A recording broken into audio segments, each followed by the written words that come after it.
पुनः हमारे मौजूदा प्रधानमंत्री नरेंद्र मोदी जी प्रधानमंत्री बनने वाले हैं, इस बात में कहीं कोई संदेह नहीं।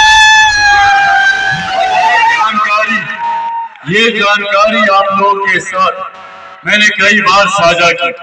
बिहार प्रदेश की 40 लोकसभा पर जाने का मुझे मौका मिला और हर एक जगह इस जानकारी को मैंने देने का प्रयास किया कि जरूरत है मुख्य धारा के साथ जुड़े रहने की, जरूरत है ऐसे सांसद ऐसे विधायक को चुनकर भारत की संसद या बिहार की विधानसभा में भेजने की जो जाकर आप लोगों की समस्या का समाधान कर सके, जो सत्ता पक्ष के साथ रहकर आप लोगों की तकलीफों को दूर कर सके, आप लोगों के विकास के लिए कार्य कर सके।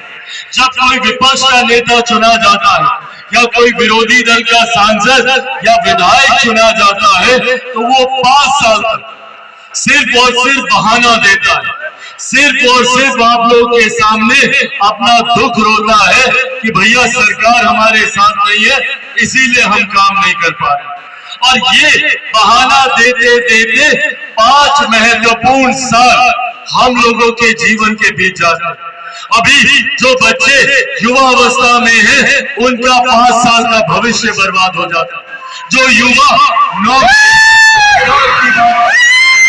उनके 5 साल का भविष्य बर्बाद हो जाता है। इसीलिए साथियों आज पुनः यह आग्रह करने आप लोग के बीच आया।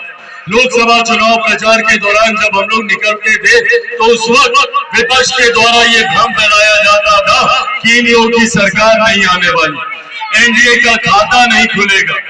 विपक्ष के तमाम नेता, राजद कांग्रेस के तमाम नेता ये बात का भ्रम फैलाते थे, इस बात को कहते थे कि हम लोगों के गठबंधन के तमाम प्रत्याशी चुनाव हार है। और तो और राजद के बड़े नेता ने हमको हार की मुबारकबाद भी पहले ही दे दी थी, जबकि परिणाम ठीक उसके विपरीत हुआ। न सिर्फ लोक जनशक्ति पार्टी चिराग पासवान के 5 के 5 प्रत्याशी इस बार जीतने का काम किए, एनडीए को भी भारी जीत मिली और केंद्र में एक स्पष्ट बहुमत के साथ एनडीए ने न सिर्फ अपनी सरकार बनाई बल्कि अगले 5 साल हम लोग मजबूती से इस सरकार को चलाने का काम भी करेंगे। साथियों जरूरी है एक ऐसी सोच के साथ जुड़ना जो सिर्फ हम लोगों के विकास की बात करती हो। प्रधानमंत्री नरेंद्र मोदी जी की सोच हो या मुख्यमंत्री नीतीश कुमार जी का प्रयास हो। एक तरफ जहां प्रधानमंत्री जी ने महिलाओं के सम्मान के लिए शौचालय बनवाने का काम किया, वहीं उज्ज्वला योजना के माध्यम से घर घर तक गैस कनेक्शन देने का काम किया।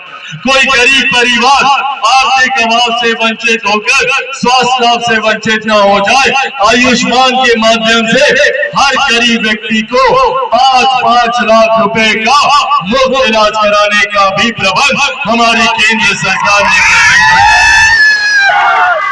साथियों आज देश की नहीं दुनिया की सबसे बड़ी गरीब कल्याण की योजना भारत में चलाई जा रही है, जिसका श्रेय मैं मेरे नेता मेरे पिता आदरणीय रामविलास पासवान जी को भी देता हूँ। आज उनकी वजह से देश में 80 करोड़ लोगों को मुफ्त में अनाज मिल रहा है। ये देश हमारी भारत सरकार, हमारे प्रधानमंत्री जी की, केंद्र सरकार हो राज्य सरकार हो, एक लंबे समय के बाद बिहार को ये मौका मिला जहां डबल इंजन की सरकार हम लोग को मिली। एक लंबे समय के बाद केंद्र की तर्ज पर बिहार में भी सरकार। ये सुनहरा अवसर है बिहार और बिहारियों के लिए, ये सुनहरा मौका है हम लोगों के लिए। हम लोगों ने लोकसभा में कुछ सीटों पर इस सुनहरे अवसर को हम लोगों ने गंवाया, पर भविष्य में ये चूक हम लोगों से ना हो। जो भी प्रत्याशी यहाँ से जीत कर जाए वो जाते ही हम लोगों के विकास के लिए कार्य करे, ऐसे विधायक को हम लोग को चुनकर भेजने की जरूरत है। साथियों चुनाव परिणामों के बाद कोई दोबारा सरकार नहीं बननी है, कोई दोबारा शपथ ग्रहण नहीं होना है, सरकारें बन चुकी हैं। केंद्र की सरकार बन चुकी है। बिहार में मुख्यमंत्री नीतीश कुमार जी के नेतृत्व में सरकार चल रही है। ऐसे में हम लोगों के लिए जरूरी है कि हम सत्ता पक्ष के विधायक को चुनकर भेजें, ताकि वो जाकर हम लोगों के विकास के कार्यों में पहले दिन से ही जुट जाए।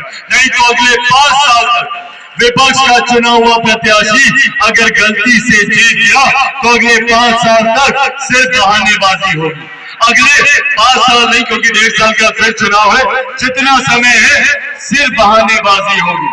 इसीलिए साथियों, आज ये आग्रह करने आया हूं आप लोगों के बीच कि जरूरत है हम लोग एक ऐसे प्रत्याशी को यहाँ से जिताकर भेजें जो मुख्यमंत्री जी के बगल में बैठकर हम लोगों के विकास की योजनाओं को धरातल पर उतारने का काम करे। ऐसे में साथियों, आज हम लोग आप सबके सामने कलाधर मंडल जी के लिए हम लोग यहाँ पर अपील करने आए। कलाधर मंडल जी जिस पृष्ठभूमि से आते हैं, जानकार पढ़े लिखे व्यक्ति, एक ऐसे सभ्य व्यक्ति जो जीत कर जाने के बाद आपके विकास के लिए कार्य करेंगे, आपकी समस्या का समाधान करने का कार्य करेंगे। और साथियों, जरूरत है विपक्ष के उन नेताओं को भी जवाब देने की जो अभी सरकार बने महीना भर नहीं हुआ और ये लोग सरकार को लेकर बातें करते हैं। कभी कहते हैं कि भैया सरकार अगस्त में गिर जाएगी, फिर कहेंगे दिसंबर में गिर जाएगी, फिर कहेंगे अगले साल। सिर्फ झूठी बातें करना। चुनाव प्रचार के दौरान भी हम लोगों ने देखा विपक्ष ने सिर्फ झूठ बोलकर भ्रम फैलाने का काम किया। कभी कहते थे संविधान खतरे में है, कभी कहते थे आरक्षण खतरे में है, कभी कहते थे कि लोकतंत्र की हत्या हो जाएगी। आज बताइए, महीने भर से ज्यादा होने को आया, केंद्र में एनडीए की सरकार प्रधानमंत्री नरेंद्र मोदी जी के नेतृत्व में तीसरी बार केंद्र में बनी है। क्या हो गया भैया? कौन सा संविधान को खतरा आया या कौन से आरक्षण पर? आज